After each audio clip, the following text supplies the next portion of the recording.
This Grand Rounds is going to be a little bit different than most of the Grand Rounds. This is going to be a little bit of a case presentation, a little bit of a medical discussion, ethical discussion, and a little bit of an M&M, all kind of wrapped up together. So this is me last night practicing. Some of y'all may have seen this on Facebook. My husband feels like since I critique him on his sermons, he's able to critique me on my presentation. So he was actually quite interested in this presentation. But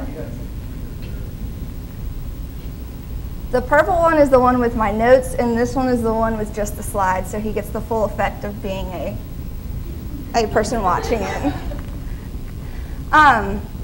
So we have a couple different objectives. So I'm first going to discuss the basics of the Jehovah's Witness belief about blood transfusions, then discuss the medical treatment of people who refuse blood, and then kind of talk about the ethical issues that surround people who refuse medical treatment, blood transfusions, or other types of medical treatment. So just a little disclaimer, I'm not a Jehovah's Witness. Most of the information I got was off the internet, so I apologize if I offend anybody out there who may be Jehovah's Witness. However, I think that the information I found was pretty solid. Jehovah's Witness is a group that emerged in the 1870s from a Bible study movement. Most of the general population think of Jehovah's Witnesses as people who come around and knock on your door and they're witnessing. However, I would say the majority of medical professionals think of Jehovah's Witnesses as the people who refuse blood. Interestingly enough, although the religion didn't start till 1870, the blood transfusion prohibition didn't actually start till 1945. So up until that time, Jehovah's Witnesses were allowed to take blood. And it wasn't until 1945 that this ban was put into place, and not until 1961 did this become a disfellowshipping offense where the Jehovah's Witnesses kicked out of their community. This justification is based on the idea that transfused blood is a nutrient, and based on some biblical passages, they state that as a believer you cannot ingest blood and or eat it, and getting a transfusion would be ingesting a nutrient or blood, so they kind of equate those two. I'm not really going to discuss the beliefs about this. This is just what they believe based on their biblical interpretation. So in 1961, blood transfusion became grounds for expulsion from the religion, and this, once a person is expelled from the church, there's then shunning and social isolation because they are separate from all of their family and friends. This received a lot of flack, and so the governing body, who kind of dictate the doctrine of the religion, made a policy change in 2000. This was the governing body is kind of like the Watchtower, and that's their magazine, and they stated that if a baptized member of the faith willfully and without regret accepts blood transfusion, he indicates by his own actions that he no longer wishes to be one of Jehovah's Witnesses. The individual revokes his own membership by his own actions rather than the congregation initiating the step. So it's kind of a matter of semantics, but they kind of took the blame off of themselves for kicking the person out of the church as opposed to the person willfully choosing to leave the church on their own. As we made medical advances, they started changing their doctrine to allow for some different types of transfusions, and in 2004 they issued a new policy that stated that though all Jehovah's Witnesses should refuse autologous or heterologous transfusions of blood or one of its major components, the society states that each member should decide for him or herself whether or not to accept treatment with any other blood products like coagulation factors and erythropoietin. So they kind of left some wiggle room for the Jehovah's Witness to kind of decide what they would or would not receive. They also stated that if a Jehovah's Witness compromises their belief under extreme pressure and in a moment of spiritual weakness, they won't be ostracized. If they truly repent and come back, they will be reaccepted into the fold. Kind of the ironic thing is that while they don't accept whole blood and they don't accept major components of blood, they will accept almost all the smaller fractions of blood. So practically they'll accept all of blood, just in little pieces, basically. So this is kind of important because it's a growing religion. According to their statistics in 2014, their membership exceeded over 8 million in multiple different countries. So these are patients that we will run into fairly often. Though they're obviously not going to post any statistics, I did find one estimation that there's about 1,000 Jehovah's Witnesses that die each year from refusing a blood transfusion. So it's a pretty big deal. Obviously, they're not going to really publish this information, but that's the best estimate. So why do we have to worry about this? Well, unfortunately, postpartum hemorrhage is estimated to occur in about 4% of all vaginal deliveries, about 6 to 8% of C-sections. You have a higher risk of hemorrhage than in a lot of other procedures, and this is probably due to the fact that obstetric hemorrhage occurs fairly rapidly, and we tend to underestimate blood loss. So if blood loss is that common, and if postpartum hemorrhage happens that commonly, then what are the chances of needing a blood transfusion if a patient undergoes delivery? So this was a study done by Rouse in 1999 to 2000 that looked at risk of blood transfusion in a C-section, and they found that 3.2% of patients needed a transfusion, and this was about a median of 2 units. 75% of these patients had experienced labor prior to their primary C-section, and most of these patients were cut for abnormally progressive labor or non-reassuring fetal heart tones. There's a multitude of risk factors that are probably what we would expect. The one that's not here is prolonged labor, so just throwing that out there, Dr. Green. 6 hours at 6 centimeters. They also looked at risk of blood transfusion with C-sections, with repeat C-sections, and they found a 2.2% risk of transfusion with a repeat C-section, and the risk factors were basically the same. Another study was done by Landon that found that a blood transfusion was more likely when a patient who underwent a trial of labor and then ended up having a C-section as opposed to somebody who just had an elective repeat C-section. And once again, this was a transfusion of a median of about 2 units. So this was another study that was done. So if we have obstetric hemorrhage, we have these rates of blood transfusions, and what about the patients who refuse the blood transfusion? So this was a study that looked at the risk of maternal death for Jehovah's Witness. This was done from 1988 to 1999. 24 patients had hemorrhage. There's 2 maternal deaths that were Jehovah's Witness, which ended up being a mortality rate of 521 per 100,000 live births, as opposed to 7 maternal deaths from all causes in the general population. So this was an elevated risk ratio of about 44% if a patient was a Jehovah's Witness to have a maternal death, which is a pretty big elevation. There was another study that was done with some more recent data in the Netherlands, and they found that the total maternal mortality ratio was 11.4 per 100,000 for live births in the general population. But the maternal mortality ratio for Jehovah's Witnesses was 68 per 100,000 live births. So this was 6 times higher than the mortality ratio for the general Dutch population. And if you looked at deaths due strictly to major obstetric hemorrhages, it was 130 times higher in Jehovah's Witnesses than in the general population. So I did find one study that actually had some positive things to say. This was a study done in Nigeria, actually, that looked at outcomes of patients who had refused blood transfusions versus patients who didn't in the setting of a uterine rupture with hemorrhagic shock. They had 20 patients who were Jehovah's Witnesses that refused blood and 45 patients who accepted blood. Actually, 2 of these 45 patients were Jehovah's Witness, but they actually accepted blood. So these were patients that had ruptured uterus and clinical features of hypovolemic shock. And they found that surgical intervention was actually quicker in the patients who refused blood transfusions. The deaths, the majority of deaths, the 3 deaths in the non-transfused and 6 out of the 7 deaths in the transfused patients were actually due to peritonitis. This is because in Nigeria you don't get antibiotics unless you've already paid for them. So there was a delay in payment, therefore a delay in antibiotics, and they ended up dying. Aren't we glad we don't have to do that here? And the other patient died from DIC. So 88% of the patients who did not receive blood actually survived, and so they felt like this this showed that patients who have very low hemoglobins can successfully be salvaged even at, in dire circumstances when they're in hemorrhagic shock. So there's not really a standardized level of what counts as severe anemia when you're looking at patients. Most of the data that's been done and collected has been done on Jehovah's Witnesses because it's very rare that we actually allow any patients who will accept blood transfusions to have their hemoglobin get down so low.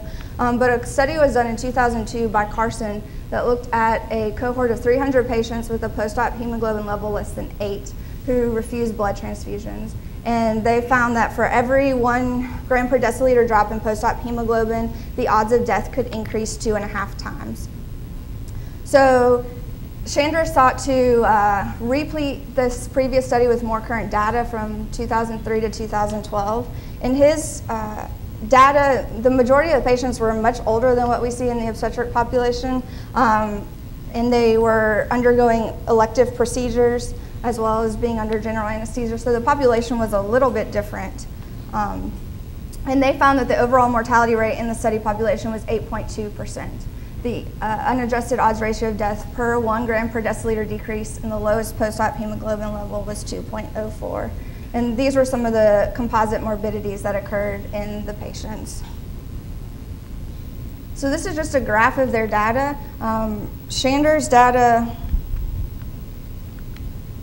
was pretty close to Carson's original data, which is here in the blue. Chandra did not have any patients with a hemoglobin less than 2. But as you can see, both studies confirm that as you decrease hemoglobin levels in patients, this shows an increased morbidity and mortality. In another review by Weisskopf and Silverman, they found that the mortality rate starts to increase as the hemoglobin approaches 6. And at least half of the patients with a hemoglobin of 2.5 do not survive, which is kind of a big deal. Really, when they looked at all their data and pulled all the studies together, they found that once you reach a hemoglobin of 5 to 6, the rate of morbidity and mortality increased dramatically. So there's a few assessment tools that have been created to try and stratify the risk of mortality in Jehovah's Witnesses patients. One of these is the Auckland Anemia Mortality Risk Score, and so you have all of these risk factors. And this score, if you have a 0 to 1, you have a 4% chance of mortality, as opposed to if you have a score of 8 or higher, you have up to 83% chance of mortality. This is another risk stratification scoring system.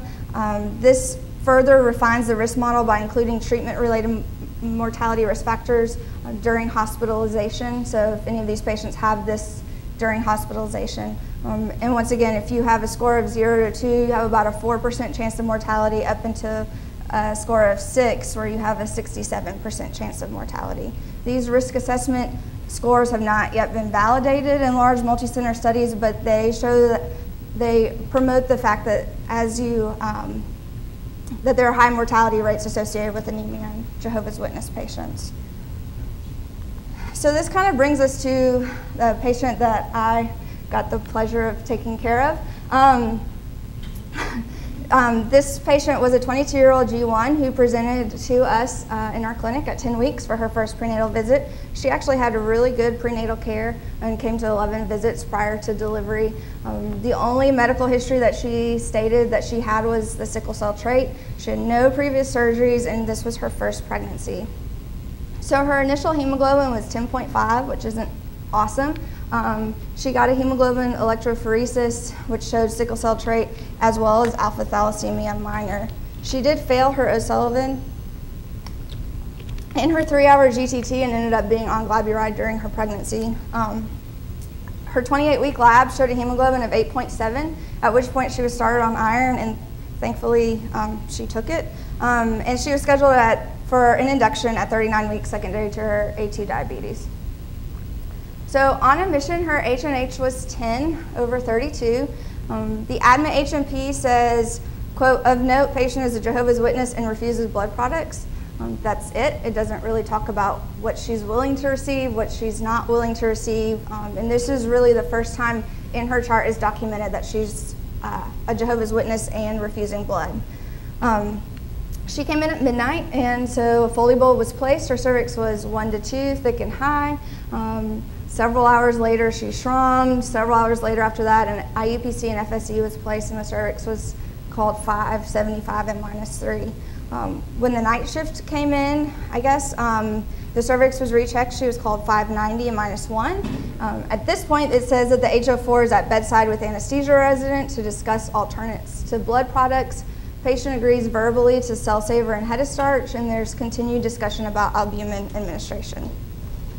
So overnight, there was some question over whether her cervix was 5 or 4, and I don't know exactly what happened. There was some back calling, but at 7 o'clock, I was greeted by the residents with, "This patient's been here a long time, but her cervix is finally 9 and she's having a baby." The note from that morning read, "The patient will receive LR, cell saver, albumin, and headspan, but no whole blood."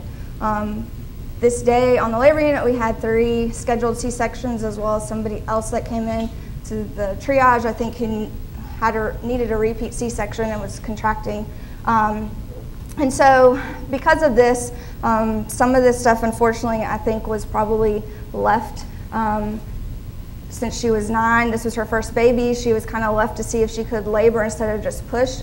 She did develop a fever and was diagnosed with choreo and started on antibiotics. At 9 o'clock, she was called RIM, 100 and +1, and I think at this point we rolled back for a C-section. After we came out of that C-section, we rechecked her. I tried to push her a little, and she had no more progress or descent, and so we called a C-section at that time. That time, I also talked to her about the possibility of losing her uterus based on all her risk factors. So while we were in the operating room, we delivered the baby. Its AVGARs were 1, 2, 8. The core pH was 7.2. The baby came out and was pale, cyanotic, floppy. It had to be intubated and eventually was extubated before being taken up to NICU. Upon delivery and while we were repairing the hysterotomy, she noted to be very atonic. So we had methadone, hemabate, and Cytotec, as well as extra Pitocin already going. We had already talked to this patient again about receiving blood prior to rolling back to the operating room. She again refused. Anesthesia staff talked to her in private. She again refused. Her family was outside and continuing to refuse blood. We closed the hysterotomy. There was no bleeding going on actively in the abdomen. I had the nurse check between her legs. She was not really bleeding that she could tell. So we irrigated, did everything. Her uterus was still floppy, and prior to putting the uterus back in the abdomen, I had the nurse check between her legs again, at which point she pulled back her leg and about 1 liter of blood fell on the floor. At that point, I made the decision to go ahead with a hysterectomy because we had given her multiple medicines with absolutely no relief. So we did a supracervical hysterectomy. As soon as we were able to get enough of the uterus out to get her to stop bleeding, we removed it. The patient had an ISTAT done in the OR, which was read as 3.9. She was actually never intubated. They did put her on her head, but she did receive 500 milliliters of Hispane, 1,000 of albumin, and 3,500 of crystalloid. Her family was right outside the room, and multiple times we talked to them about giving her blood, and they continued to refuse. She was sent to the MICU, and she was started on ferrolicet and epogen, as well as vitamin B12 and folic acid, and continuous O2. She had a headache every time she took off her oxygen and had difficulty breathing. On post-op day 2, her hemoglobin level dropped to 2.5. She still refused blood. They talked to them multiple times. At this point, she was, other than the headache, she was fairly asymptomatic. She said that she felt much better the day after her surgery now that she could see. So at some point in that time, she couldn't see for a little while. But on post-op day 4, the patient, or post-op day 3, the patient stood up and sat in a chair without dizziness as long as she had her oxygen on. And she was transferred out of the MICU.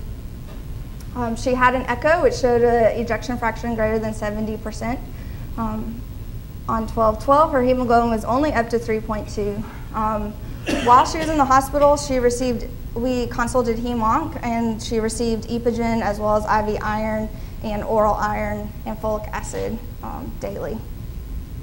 So on 12/21, her hemoglobin got up to 5.7, and she was discharged on 12/22. On 12/30, she went back to the Hemont clinic for her IV iron, and they drew her labs, and at a hemoglobin level of 9, they don't transfuse or infuse iron. So she did not receive an IV iron infusion at that point, but she did receive one more dose of Epogen. And then on January 14th, her hemoglobin is up to 11.6. So, and the baby's doing well. Okay, so what could we have done differently? So when I thought about this patient a lot, when I wasn't still shaking from what happened, I tried to think of some different things that we could have done differently to hopefully have avoided all of this, and I'm not sure that we could have completely avoided everything, but we could have identified this patient as a Jehovah's Witness on her initial visit to clinic. This can be difficult because some people feel like their beliefs are being questioned, or they don't want that sort of information being public at that time.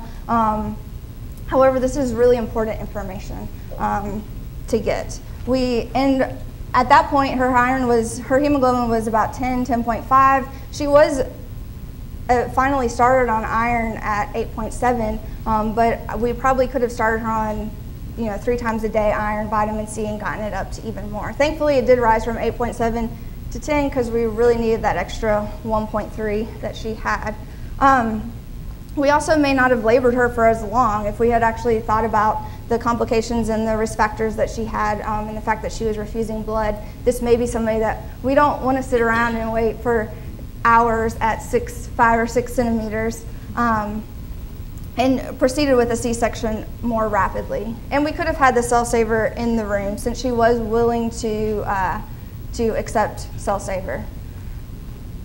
Some other intraop strategies, I found there's a lot of case reports, there's not a lot of patients like this, but I did find a few case reports. This was a patient who was a G4P2. She has her first C-section, her first pregnancy ended in a C-section for previa, her second was an SAB, her third was an IUFD to a ruptured uterus at term, and then her fourth was a ruptured uterus at 18 weeks with placenta percreta. So she has a really bad history and is a really bad person to refuse blood. This patient, during her case, her intraop hematocrit actually dropped to 5.9 and she went to VTAC. And at that point, they stopped the procedure and compressed the aorta in order to hopefully increase the blood pressure to the upper body. And that helps to improve myocardial and brain perfusion. They also did rapid pre-op and intra-op volume replacement and kept her under heavy sedation to hopefully try and prevent dysrhythmias. She was intubated and sedated and chemically paralyzed for several days. Somehow our patient never was intubated and was responsive the whole time.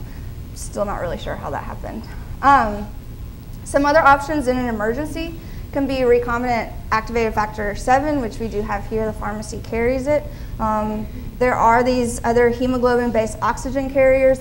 Some Jehovah's Witnesses will not accept these, and a lot of these are still in trial stages. They're available in Europe, but we don't use them very often here. There's a few hospitals that do.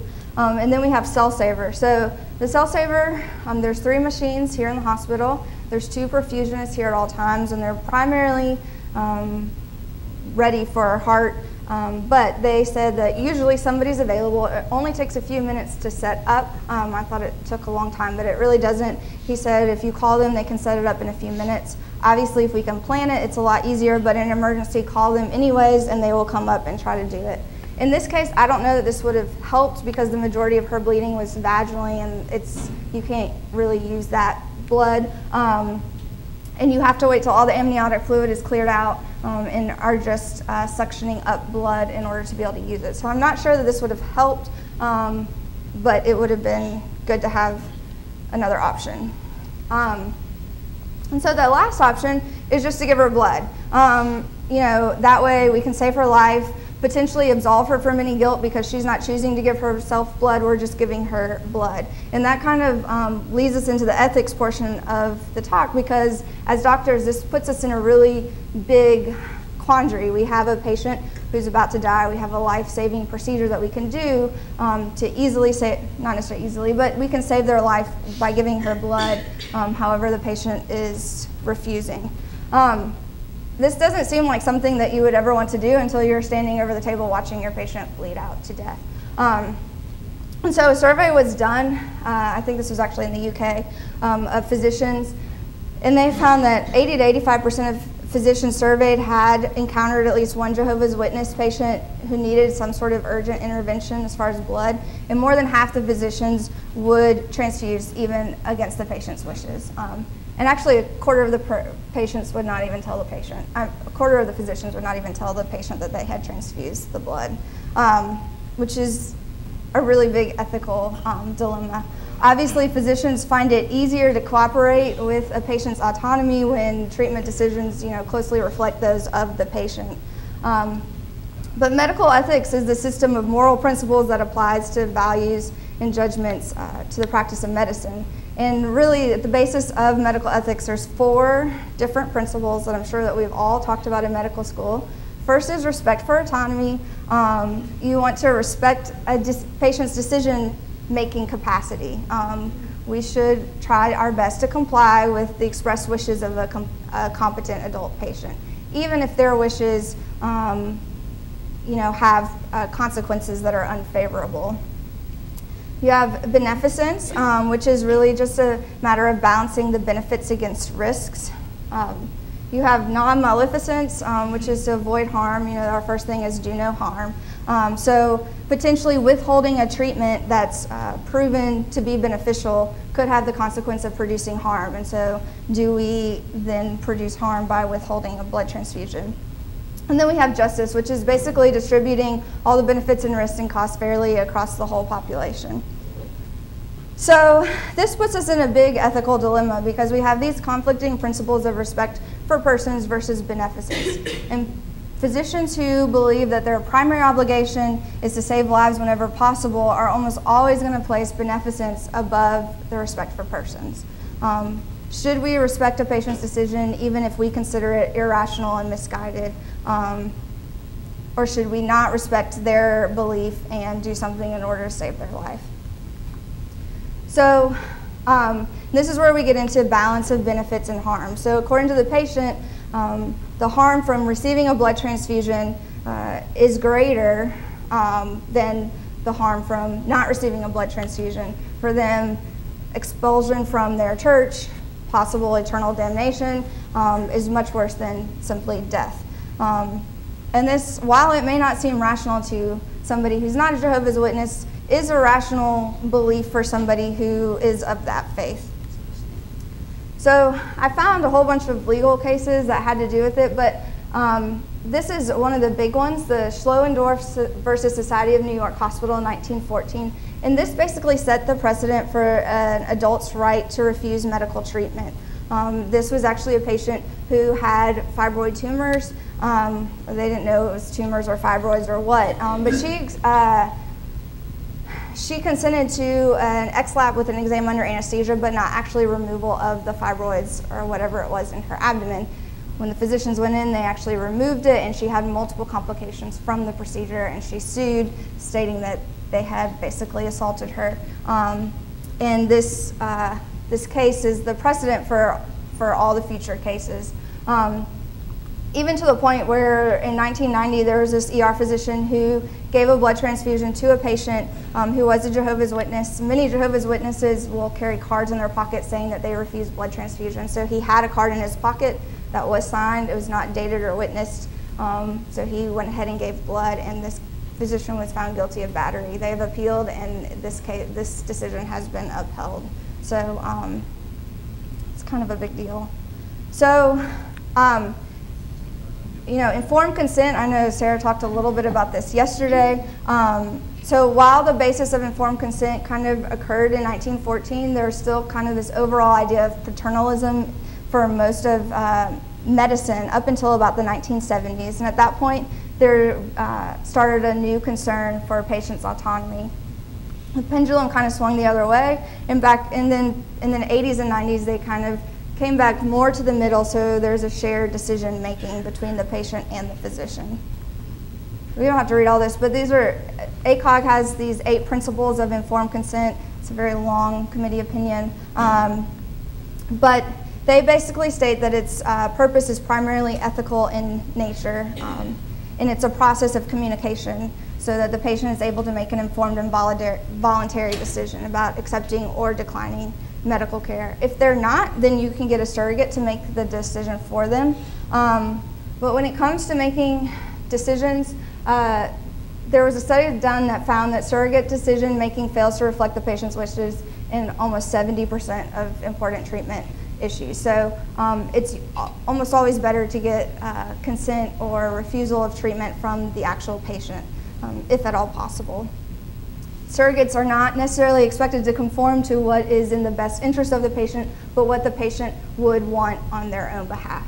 So in the best interest may be a blood transfusion, but if the patient refuses and would refuse a blood transfusion, then the surrogate cannot then step in and say, well, this is better for them. They can't make that call. They have to state what the patient would want. So there's 2 major elements of informed consent: comprehension and free consent. You want informed consent to be free from any kind of external coercion, manipulation.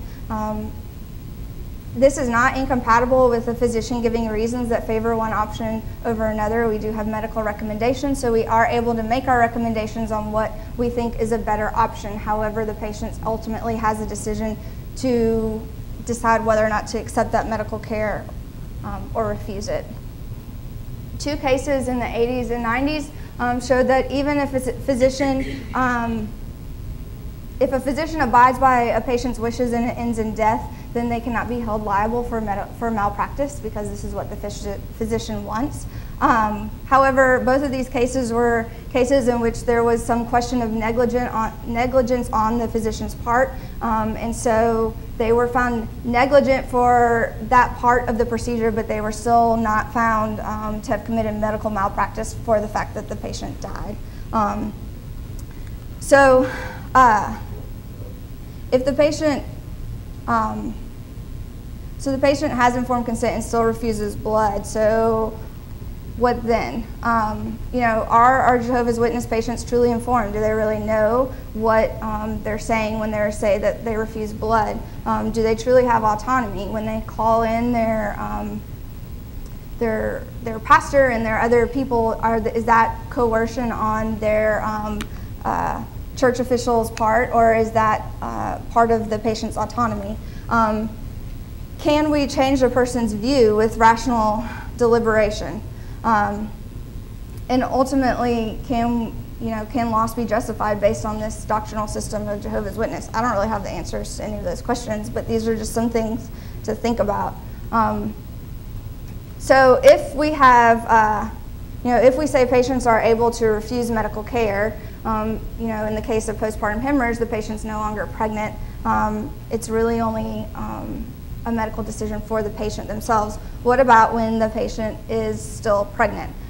Does she have a right to refuse treatment that's needed for her fetus's survival? I.e., does she need a blood transfusion in order to save her life and her child's life?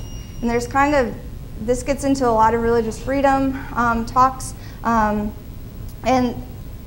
it's a big ethical dilemma, but there's kind of 2 sides.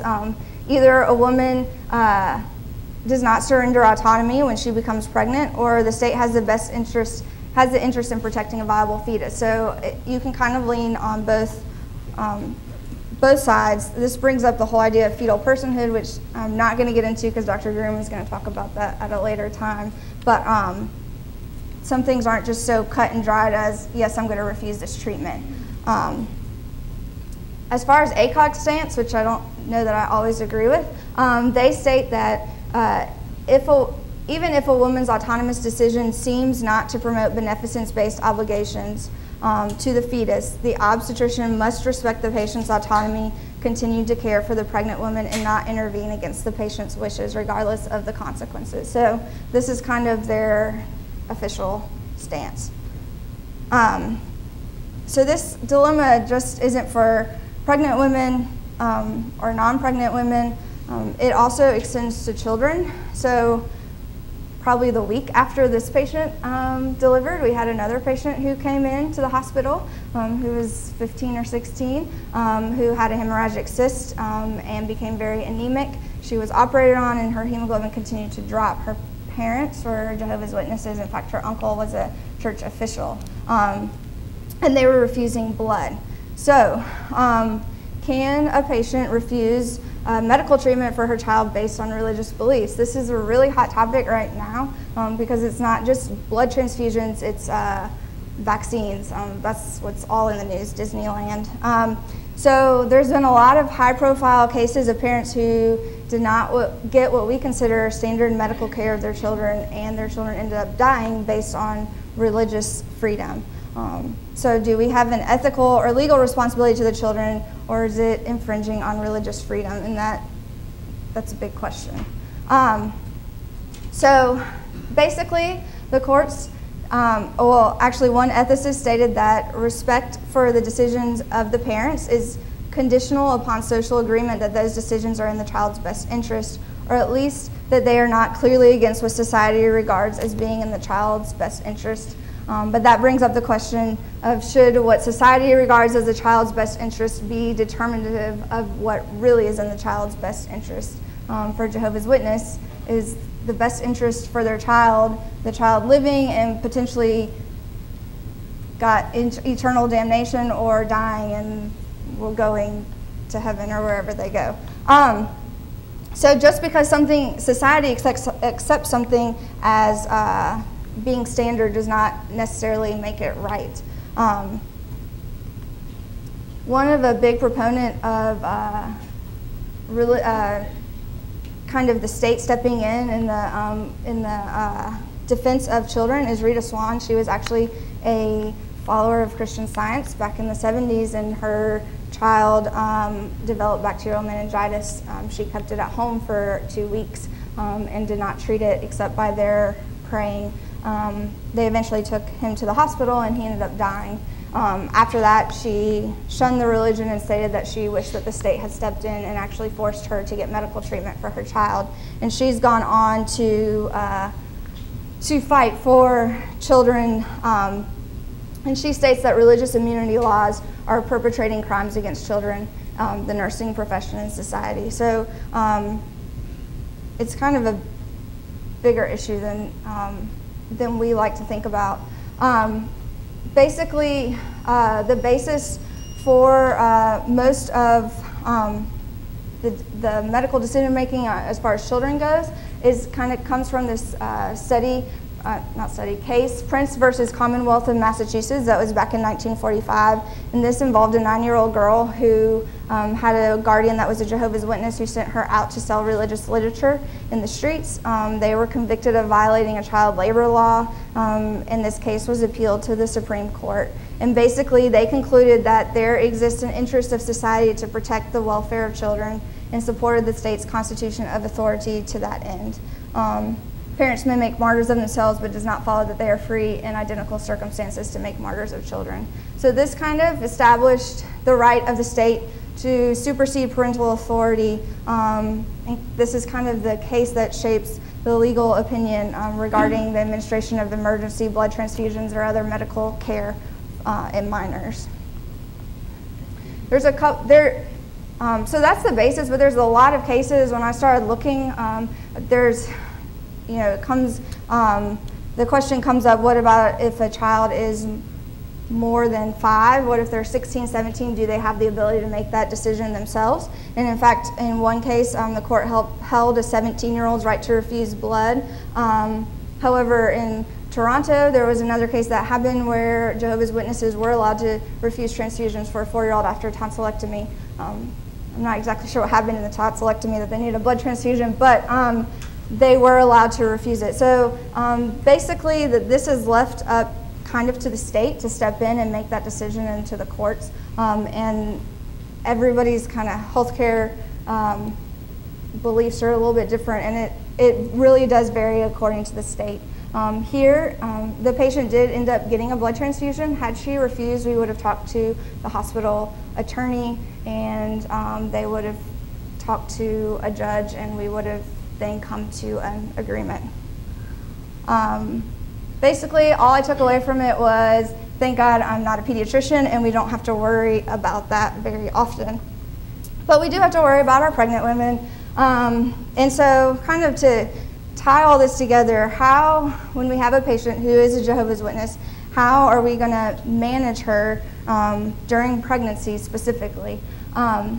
So one of the big things I think is that we do need to identify the patient and discuss all the different options, potentially provide a checklist. This is probably better to do prior to 10 minutes before rolling back for emergency C-section or upon admission to the hospital. This is probably something that would be better done in clinic. It's hard to ask every single patient, hey, are you a Jehovah's Witness and refuse blood? But I think one good option would be in a patient who presents for her initial prenatal visit, getting a packet of information with all the consent forms that she will be expected to sign at the time of her delivery. This gives her the opportunity to read over all of them, and at that point you would find out, hopefully, whether or not she's going to refuse blood. If she is going to refuse blood, then that allows us to have a discussion with her and with her family about what she will agree to accept, and she'll have time to think about that. We can evaluate her and treat her for anemia and potentially get her hemoglobin levels up much higher than we would normally. We can talk to anesthesia and kind of get a plan on board as far as delivery. It's also really important to talk to her about end-of-life decisions and assigning next of kin to children. It sounds really morbid, but if you have a patient who comes in who has multiple other children, who is anemic, or she's had 4 previous C-sections, and we're talking about potentially not giving her a blood transfusion if she were to need it, she needs to know the seriousness of that and have some plan in place for what will happen if she does not survive.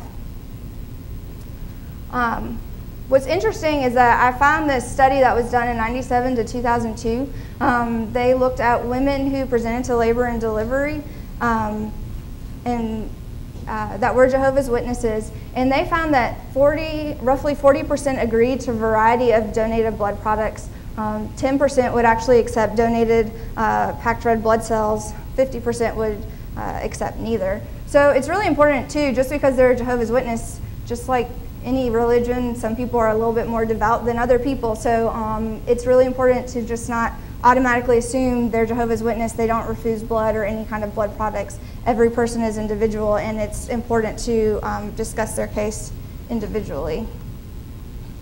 And also to have a plan in place for when we do treat Jehovah's Witnesses. This was a study done in the UK, and they found that they actually had a protocol in place, not very often, well, 60% of the time in a GYN setting, but in 85% of the time in an obstetrical setting. So if their hemoglobin levels were not a certain level, then they would potentially not be allowed to have a trial of labor and or VBAC. They would go straight for a repeat C-section. This is not something that we have in place at this point, but it may be something good to look into in the future. How is a trial of labor going to have less blood loss in a C-section? There was one study that I talked about at the beginning that showed that if they end up going to a C-section after a trial of labor, their chances of needing a blood transfusion is going to be greater than if they just go straight for an elective repeat C-section. Okay, typical. And I think overall, this is one of the oaths that I took when I was inducted in as a doctor or whatever. We do take an oath to treat our patients, and sometimes that means treating patients who have different beliefs than we do. And the more that we can respect their beliefs and the more that we can understand them, the better that we are able to work with them and hopefully kind of work with them within their belief system and get to a good outcome. Thankfully in this patient, her outcome was great. Still don't know how that happened, but it ended up good. So, and that is the end. Any questions? So that was very well done. And there are a lot of products and options that are out there, and I don't even know, I don't know the difference between head of starch and Hespan. And we have to explain this is a product that's made in a factory, or this is something that They comes have from blood? They have a little brochure that they get from their church. Not all of them. And I think that's part of the benefit of talking to them early, is that they could potentially see anesthesia, who has a lot more knowledge of all the products because they're dealing with that. They could potentially see hem-onc, because I started looking at all this stuff, and there's all kinds of different products. Some of these are hemoglobin carriers from pigs, so they don't accept that. I mean, there's a lot of different things that they potentially will accept or won't accept. So if they had a checklist and they're able to talk about it with their family and get somebody else on board to talk to them about it who's a little bit more knowledgeable, I think that it would be better. Did you come, so that girl who, the second Jehovah's Witness, she was my patient, she was actually 11. Oh. And when we talked to her, she wanted blood. Her parents didn't want her to have blood. And at what point is the child old enough to make that decision for themselves? It really varies. I mean, I've pulled case after case after case where sometimes the court sided with the parents, sometimes the court sided with the child. Often it was the child refusing treatment and the parents wanting it. I think in this case, if we got to that point, and the parents were unwilling for her to have it, that we would have had to talk to the courts. And my guess is, after talking to the hospital attorney, she said she's never seen a case where they haven't given blood, and so probably, especially since the child was wanting it, I think that she would have been given it even if the parents refused. So.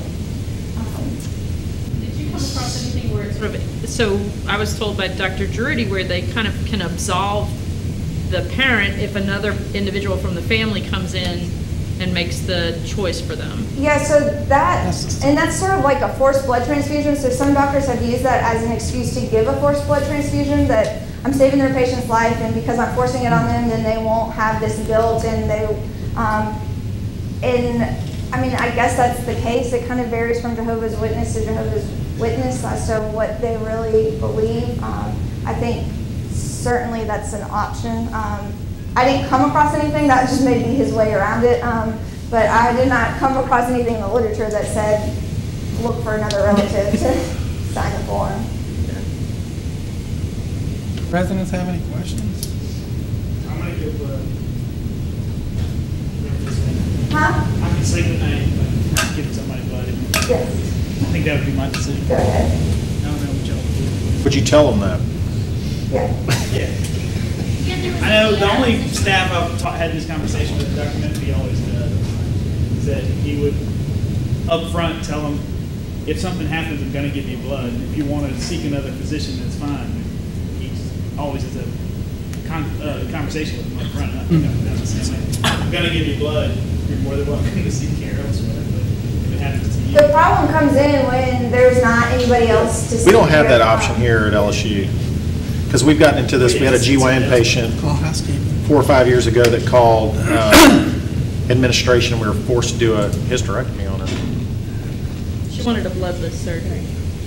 And there are some centers, actually, there's several hospitals across the country that have permitted themselves as bloodless centers that have a lot of these trial hemoglobin carriers and stuff, and so Jehovah's Witnesses have a list of these hospitals, and they can refer or tell their members where to go to get this kind of surgery.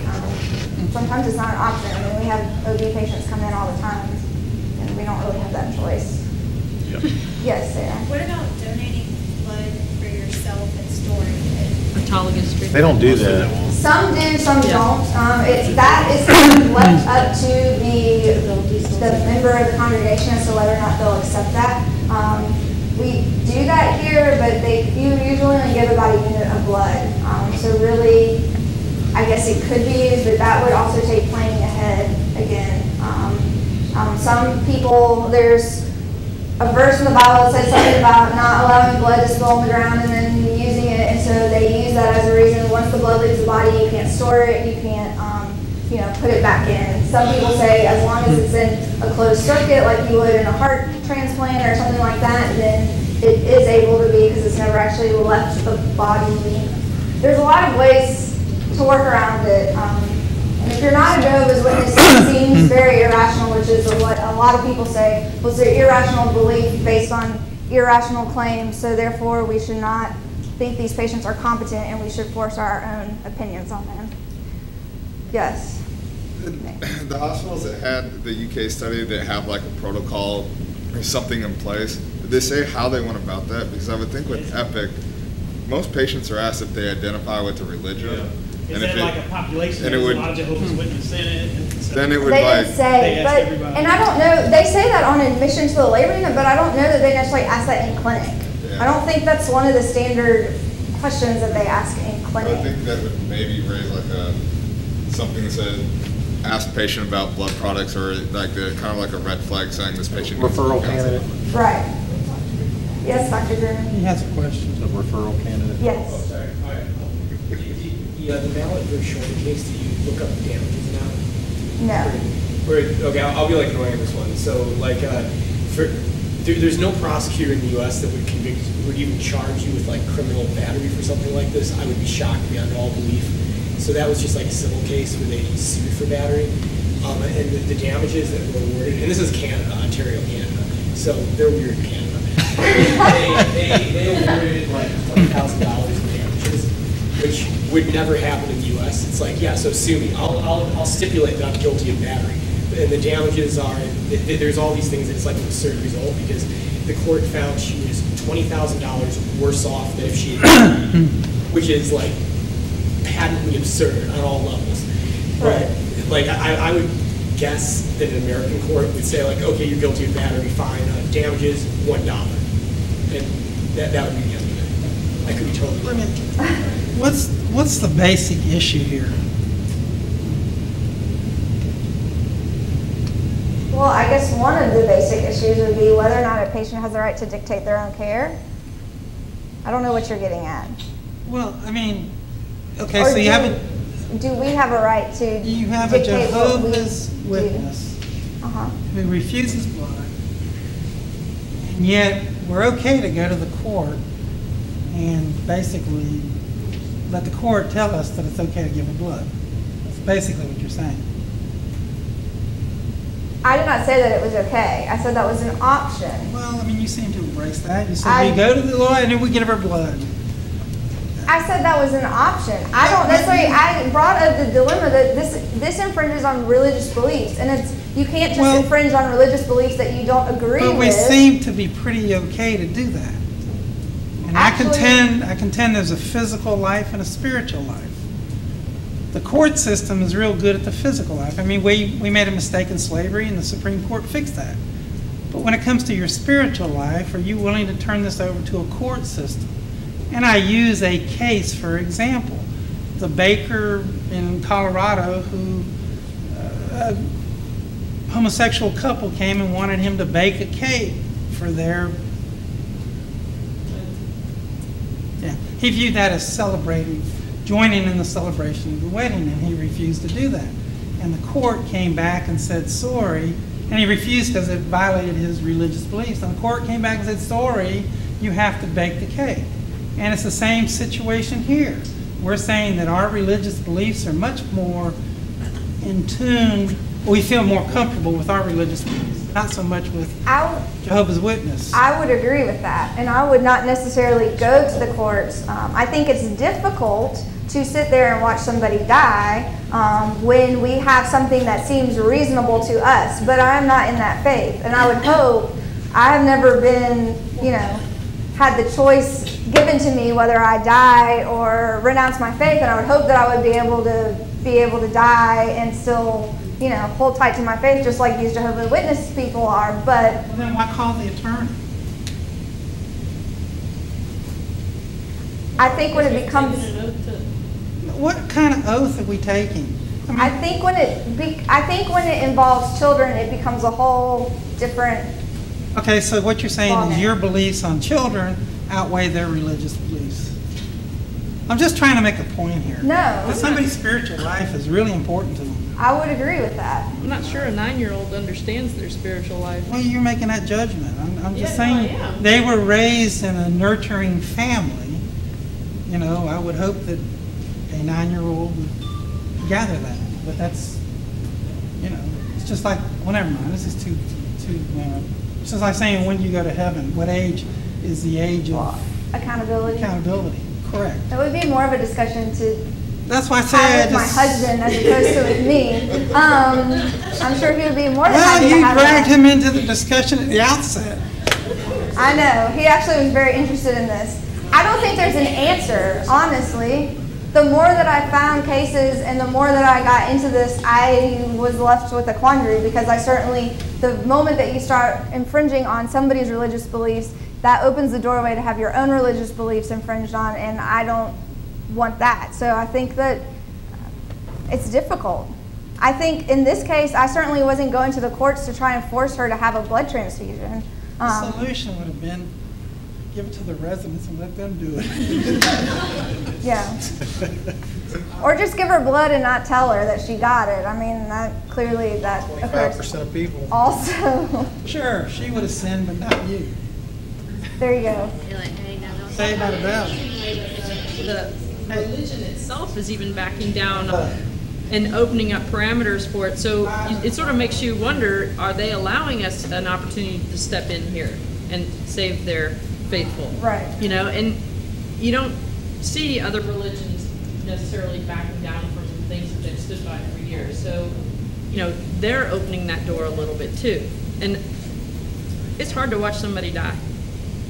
And, you know, especially when you know you can give them something that's going to turn them around immediately.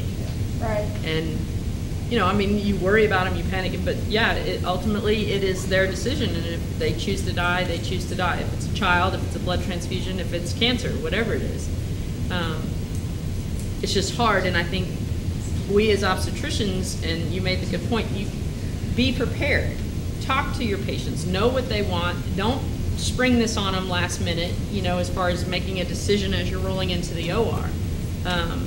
But having that conversation with them, because the more you know them and the more you know their wishes, probably, I would imagine, the better able you are to respect them as well, versus something that you feel like, I mean, your patient, she wasn't even a Jehovah's Witness, her husband was. And so that was even harder to continue to, you know, respect her wishes, because we're not even sure they were hers. Right. She's okay, but it took her a month to be okay, it looks like. Well, I mean, 50% of patients that had a hemoglobin 2.5 died, so I think it's more my belief that saved her than hers, but, you know, that's my opinion. Can you put it back on the slide that you talked about the labor and the... Which one? I don't know, the question I asked you earlier, and you said I had a slide that I apparently missed. Amron texted me like 5 times, telling me, give me updates minute by minute about the delivery. So, baby's crowning, we're pushing. Oh, this was a study by Landon. She's pulling it out. Oh, we're about to cut the cord. Okay, I'm headed up. Rouse did this study and he found that 2.2% of patients with repeat C-sections had a risk of blood transfusion. And then Landon did a study that showed that those who underwent a trial of labor after a repeat C-section had a 1.7% chance versus those who just had an elective. Okay, so I guess I'm asking, because I'll go back to the comment that you said, maybe if we would have known, you would not have labored the patient so long. So I was just trying to figure out where that's coming from. Because to me, if we're going to cut them electively before labor, that's one thing, like totally different. Well, I guess for her, she started her induction at 12:03 at midnight, and she wasn't cut till noon on December 4th. And she was called 5:90, which in my mind is like pretty active labor once they get to be 90% of face, at 5 o'clock the night before. And then that called and then called and like allowed to sit there for a long period of time. But I thought you said that didn't matter with the labor curve, the new labor curve. Well, it doesn't. If she delivers, but even it potentially could put her at an increased risk for uterine. Because I would argue that I would want the lady to deliver vaginally, because I can't remember the last time we did a C-HIS for somebody that had a vaginal delivery. Well, the choreo also increased. Yeah, I mean, I would potentially agree with that. I mean, there's no way for us to know at the outset if she's going to have that. So, but with somebody who has a previous C-section, I might argue for a repeat as opposed to trying to VBAC her.